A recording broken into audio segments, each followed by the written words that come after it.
ఒక దేశం డెవలప్ అవ్వాలంటే అక్కడ ఇండస్ట్రీస్ నిర్మించడం అనేది చాలా అంటే చాలా ఇంపార్టెంట్. ఎందుకంటే ఇండస్ట్రీస్ రావడం వల్ల అక్కడ యువతకి ఉద్యోగాలు వస్తాయి, దేశానికి ఆదాయం పెరుగుతుంది. ఎంతో మంది ప్రజలు కొన్ని తరాల పాటు ఆ కంపెనీస్ మీద ఆధారపడి బ్రతుకుతారు. సో అలాంటి ఇండస్ట్రీస్లో స్టీల్ ఇండస్ట్రీ కూడా ఒకటి. అయితే భారతదేశానికి స్వతంత్రం వచ్చిన తర్వాత ఇండియాలో చాలా స్టీల్ ప్లాంట్స్ నిర్మించారు. బికాస్ మన సొంత గవర్నమెంట్ ఉన్నప్పుడు ఒక ఫ్యాక్టరీ నిర్మించడం అనేది అంత కష్టమైన పని కాదు.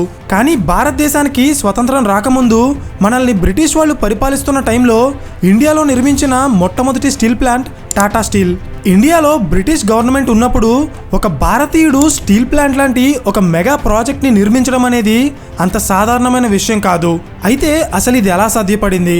జంషెడ్జీ టాటా గారు బ్రిటిష్ వాళ్ళని కన్విన్స్ చేసి టాటా స్టీల్ని ఎలా నిర్మించారు అండ్ ఆ కంపెనీ మన దేశ అభివృద్ధికి ఎంత కీలక పాత్ర పోషించిందో నేను ఈ వీడియోలో చెప్పబోతున్నాను.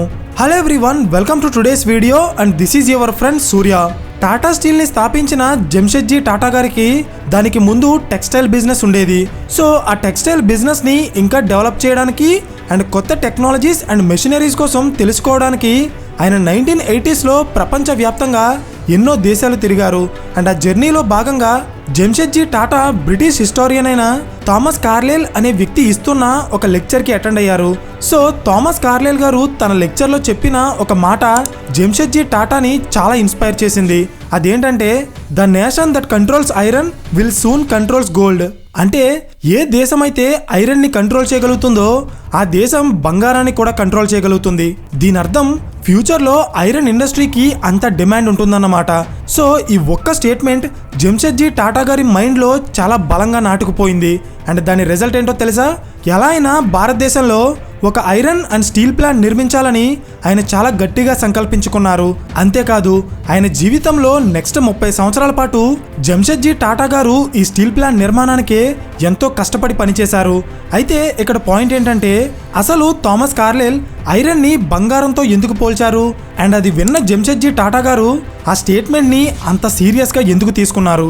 సో బేసిక్గా దీని వెనుకున్న లాజిక్ ఏంటంటే 1850s టైంకి ప్రపంచవ్యాప్తంగా రైల్వేస్ నెట్వర్క్ చాలా వేగంగా ఎక్స్పాండ్ అవుతుంది. అంటే ప్రపంచంలో ఉన్న ప్రతి గవర్నమెంట్ కూడా వాళ్ళ దేశంలో రైల్వే లైన్స్ నిర్మిస్తున్నాయి. కానీ ఇక్కడ వచ్చిన ప్రాబ్లం ఏంటంటే అప్పట్లో రైల్వే ట్రాక్స్ నిర్మించడానికి క్యాస్ట్ ఐరన్ అనే మెటీరియల్ వాడేవారు. కానీ ఈ మెటీరియల్ కాస్ట్ ఎక్కువ అండ్ తొందరగా తుప్పు పట్టి పాడైపోయేది. సో దీనివల్ల రైల్వే ట్రాక్స్ వేయడానికి అండ్ వేసిన తర్వాత వాటిని మెయింటైన్ చేయడానికి గవర్నమెంట్కి చాలా ఎక్కువ ఖర్చు అయ్యేది. సో దీనికి సొల్యూషన్ లేదా అంటే ఉంది, అదే స్టీల్. అంటే క్యాస్ట్ ఐరన్కి బదులు ఈ రైల్వే ట్రాక్స్ని స్టీల్తో తయారు చేస్తే అవి ఎక్కువ రోజులు పాడవకుండా ఉంటాయి. At the same time cast iron కంటే చాలా బలంగా ఉంటాయి. కానీ అప్పట్లో స్టీల్ని రైల్వే ట్రాక్స్ నిర్మాణంలో యూజ్ చేసేవారు కాదు. దీనికి కారణం ఏంటంటే స్టీల్ కాస్ట్ అనేది క్యాస్ట్ ఐరన్ కంటే ఎన్నో రెట్లు ఎక్కువ. అండ్ స్టీల్ని తయారు చేయడానికి కూడా క్యాస్ట్ ఐరన్ కంటే చాలా ఎక్కువ టైం పట్టేది. సో అందుకే అప్పట్లో స్టీల్ని కేవలం కొన్ని ముఖ్యమైన వస్తువులు తయారు చేయడానికి మాత్రమే ఉపయోగించేవారు. అయితే ఇది గమనించిన హెన్రీ బిస్మర్ అనే వ్యక్తి 1856లో బిస్మర్ కన్వర్టర్ అనే ఒక కొత్త టెక్నాలజీని కనిపెట్టారు. అండ్ ఇది మొత్తం ప్రపంచాన్ని ఒక్కసారిగా మార్చేసింది. ఎలా అంటే అప్పటి వరకు స్టీల్ని తయారు చేయాలంటే దానికి చాలా ఎక్కువ టైం పట్టేది అండ్ అంతకంటే ఎక్కువ డబ్బు ఖర్చు అయ్యేది. కానీ ఈయన కనిపెట్టిన బిస్మర్ కన్వర్టర్ అనే టెక్నాలజీని యూజ్ చేసి స్టీల్ని చాలా వేగంగా తక్కువ ఖర్చులో ఈజీగా తయారు చేయొచ్చు. అప్పటి వరకు ఒక టన్ను స్టీల్ని తయారు చేయడానికి 40 పౌండ్స్ ఖర్చు అయితే ఈ కొత్త టెక్నాలజీ వల్ల అది 6 పౌండ్స్కి తగ్గింది. సో సడన్గా స్టీల్ ప్రైస్ తగ్గిపోవడం వల్ల ఒక్కసారిగా వెస్ట్రన్ కంట్రీస్లో ఒక పెద్ద మార్పు వచ్చింది. అప్పటి వరకు క్యాస్ట్ ఐరన్ని యూజ్ చేస్తున్న factories, buildings, machinery and railways అన్నీ కూడా ఒక్కసారిగా స్టీల్ని యూజ్ చేయడం స్టార్ట్ చేశాయి. సో దీనివల్లే థామస్ కార్లైల్ గారు తన స్పీచ్లో స్టీల్ని తయారు చేయడానికి ఉపయోగించే ఐరన్ ఎవరైతే కంట్రోల్ చేయగలుగుతారో వాళ్ళే బంగారాన్ని కూడా కంట్రోల్ చేయగలుగుతారని స్టేట్మెంట్ ఇచ్చారు. ఐ థింక్ ఈ లాజిక్ మీకు అర్థమైంది అనుకుంటున్నాను. సో ఫైనల్గా థామస్ కార్లైల్ గారి స్పీచ్ విన్న తర్వాత జంషెడ్జీ టాటా గారు ఇండియా వచ్చి స్టీల్ ప్లాంట్ నిర్మించడానికి ఒక సరైన లొకేషన్ కోసం ఇండియాలో ఉన్న ఎన్నో ప్లేసెస్ తిరిగారు. ఫైనల్గా 1899లో అప్పటి బెంగాల్ రాష్ట్రానికి దగ్గరలో ఉన్న సాక్షి అనే ఒక పల్లెటూరులో స్టీల్ ప్లాంట్ నిర్మాణానికి కావాల్సిన ఐరన్ ఓర్ డిపాజిట్స్ దొరికాయి.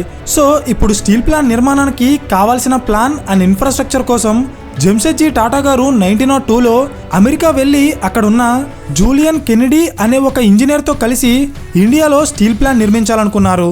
కానీ అన్ఫార్చునేట్లీ 1904లో జంషెడ్జీ టాటా గారు చనిపోయారు. అయితే ఆయన చనిపోయినా కూడా ఎన్నో సంవత్సరాలుగా ఆయన ఈ స్టీల్ ప్లాంట్ నిర్మాణానికి చేసిన కృషి మాత్రం ఆగిపోలేదు. జంషెడ్జీ టాటా గారి తర్వాత ఆయన ఇద్దరు కొడుకులైన డోరబ్జీ టాటా అండ్ రతన్జీ టాటా ఈ ప్రాజెక్ట్ని టేక్ ఓవర్ చేసి ఫైనల్గా 1907లో భారతదేశంలోని మొట్టమొదటి స్టీల్ ప్లాంట్ని టాటా ఫ్యామిలీ జంషెడ్పూర్లో స్టార్ట్ చేశారు. అదే Tata iron and steel company limited, Tisco.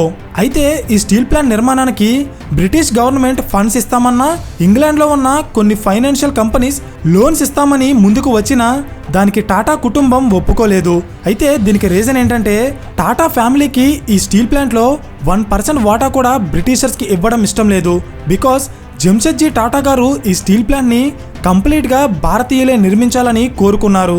So ఈ స్టీల్ ప్లాంట్ నిర్మాణానికి అప్పట్లోనే 2,30,00,000 రూపాయలకి పైగా ఖర్చు అవుతుందని అంచనా వేశారు. అయితే 1905 టైంకి ఇండియాలో స్వదేశీ ఉద్యమం జరుగుతుంది. అంటే భారతీయులంతా భారతదేశంలో తయారైన వస్తువులే వాడాలని ఉద్యమించారు. సో ఇదే సరైన టైం అనుకున్న డోరబ్జీ టాటా స్టీల్ ప్లాంట్ నిర్మాణానికి అవసరమైన డబ్బు కోసం భారతీయుల్ని ఈ కంపెనీలో ఇన్వెస్ట్ చేయమని ఒక నోటీస్ రిలీజ్ చేశారు.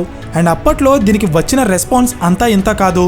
కేవలం 3 వారాల్లోనే భారతీయులు ఈ కంపెనీలో ఇన్వెస్ట్ చేసి స్టీల్ ప్లాంట్ నిర్మాణానికి కావాల్సిన సుమారు 2,30,00,000 రూపాయలకి పైగా ఫండ్స్ని ఏర్పాటు చేశారు. అండ్ ఈ డబ్బుతో డోరబ్జీ టాటా అండ్ రతన్జీ టాటా గారు టాటా స్టీల్ ప్లాంట్ నిర్మాణాన్ని పూర్తి చేశారు. అయితే ఇక్కడ క్వశ్చన్ ఏంటంటే భారతదేశాన్ని దోచుకోవడం తప్ప వేరే ఆలోచన లేని బ్రిటిష్ వాళ్ళు భారతీయులు నిర్మిస్తున్న ఈ స్టీల్ ప్లాంట్కి ఎందుకు సపోర్ట్ చేయాలనుకున్నారు? ఈ డౌట్ మీకు వచ్చిందా?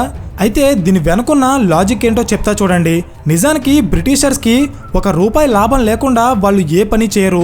అలాంటిది టాటా స్టీల్ నిర్మాణానికి ఎందుకు సపోర్ట్ చేస్తారు? సో దీని వెనక కూడా బ్రిటిష్ వాళ్ళకి కొన్ని కోట్ల రూపాయల బెనిఫిట్ ఉంది.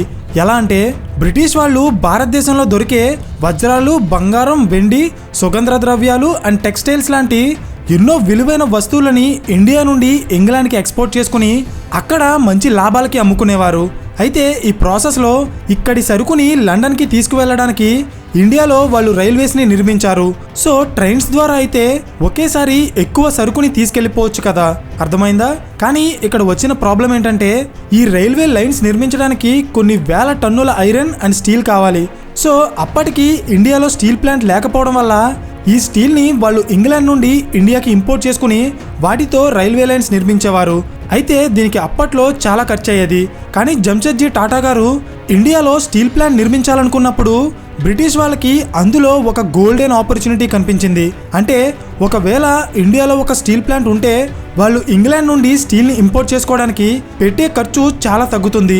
అట్ ద సేమ్ టైం ఇండియాలో తయారయ్యే స్టీల్తోనే వాళ్ళు ఇక్కడ రైల్వే లైన్స్ని బాగా ఎక్స్పాండ్ చేసి ఇంకా వేగంగా సరుకుని తరలించవచ్చు. సో ఇప్పుడు అర్థమైందా టాటా స్టీల్కి బ్రిటిష్ వాళ్ళు ఎందుకు సపోర్ట్ చేస్తామన్నారో? ఫైనల్గా 1912లో టాటా స్టీల్ కంపెనీలో తయారైన మొట్టమొదటి స్టీల్ బయటికి వచ్చింది. అయితే ఇక్కడ పాయింట్ ఏంటంటే జంషెడ్జీ టాటా గారు కలగనట్టే ఇండియాలో స్టీల్ ప్లాంట్ వచ్చింది అండ్ అందులో స్టీల్ కూడా తయారవడం స్టార్ట్ అయింది. కానీ టాటా కంపెనీ గురించి అండ్ వాళ్ళు తయారు చేస్తున్న స్టీల్ క్వాలిటీ గురించి ప్రపంచవ్యాప్తంగా తెలిసేలా చేసిన సంఘటన 1914లో జరిగింది. అదే వరల్డ్ వార్ 1. ప్రపంచవ్యాప్తంగా ఉన్న ఎన్నో దేశాలు ఈ యుద్ధంలో పాల్గొన్నాయి. అందులో ఇండియాని పరిపాలిస్తున్న ఇంగ్లాండ్ కూడా ఉంది. సో ఇప్పుడు యుద్ధం చేయడానికి కావాల్సిన వెపన్స్ తయారు చేయాలన్నా, సైన్యాన్ని తరలించడానికి అవసరమయ్యే ట్రక్స్ అండ్ రైల్వేస్ నిర్మించాలన్నా దానికి చాలా ఎక్కువ మొత్తంలో స్టీల్ కావాలి. సో ఎగ్జాక్ట్గా ఇక్కడే టాటా స్టీల్కి ఒక అద్భుతమైన అవకాశం వచ్చింది.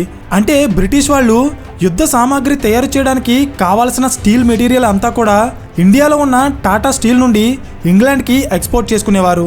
సో దీనివల్ల యుద్ధం జరిగిన టైంలో టాటా స్టీల్కి విపరీతంగా ఆర్డర్స్ వచ్చాయి.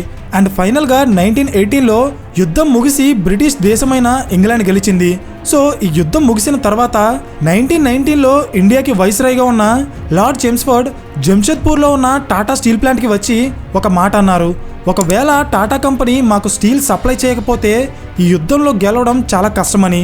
అండ్ ఈ ఒక్క మాట వల్ల వరల్డ్ వార్ 1 తర్వాత టాటా కంపెనీ స్టీల్ గురించి అండ్ దాని క్వాలిటీ గురించి ప్రపంచవ్యాప్తంగా ఒక్కసారిగా మారుమోగిపోయింది.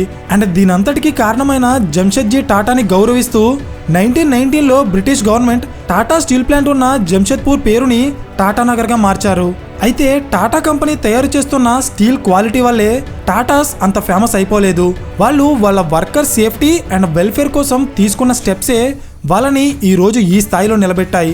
ఎలా అంటే అప్పటి వరకు బ్రిటిష్ వాళ్ళు ఇండియాలో ఉన్న వర్కర్స్ అండ్ లేబర్ ఫోర్స్ని చిత్రహింసలు పెట్టి గుడ్డు చాకరీ చేయించుకునేవారు.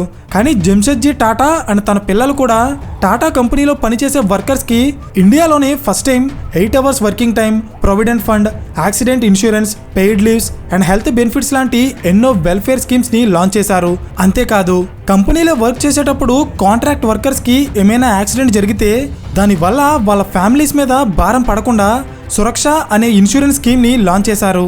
దీనితో పాటు ఇక్కడ మీకు తెలియాల్సిన ఇంకొక విషయం ఏంటంటే మొదటి ప్రపంచ యుద్ధం ముగిసిన తర్వాత ప్రపంచవ్యాప్తంగా ఫైనాన్షియల్ క్రైసిస్ వచ్చాయి. అంటే టాటా స్టీల్కి ఒక్కసారిగా ఆర్డర్స్ తగ్గిపోయాయి. యుద్ధం టైంలో వచ్చిన ఆదాయం కానీ లాభాలు కానీ యుద్ధం ముగిసిన తర్వాత రావడం లేదు. అండ్ స్లోగా టాటా స్టీల్ కంపెనీ నష్టాల్లోకి వెళ్ళడం స్టార్ట్ అయింది. అండ్ ఇది ఒక్క టాటా స్టీల్కి మాత్రమే కాదు, ప్రపంచవ్యాప్తంగా ఎన్నో కంపెనీస్కి జరిగింది.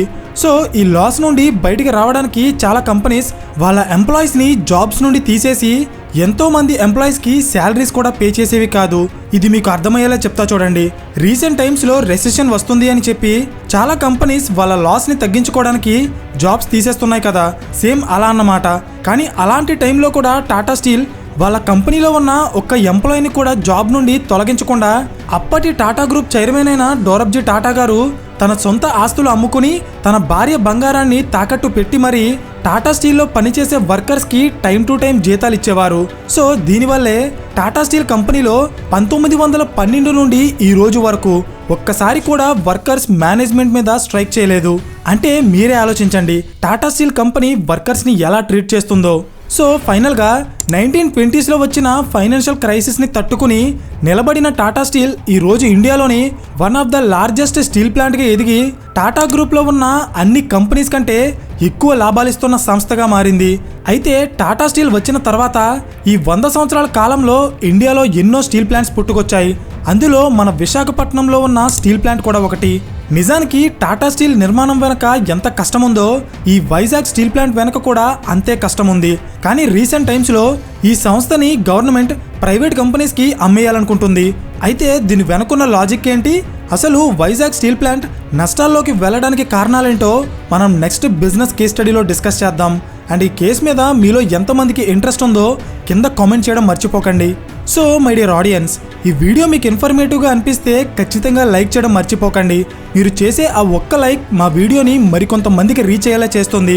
అండ్ ఇలాంటి మరిన్ని క్వాలిటీ బిజినెస్ కేస్ స్టడీస్ ఇష్టపడే మీ ఫ్రెండ్స్ అండ్ ఫ్యామిలీ గ్రూప్స్కి ఈ వీడియో షేర్ చేసి ఇలాంటి మరిన్ని వీడియోస్ కోసం ఛానల్ని సబ్స్క్రైబ్ చేయండి.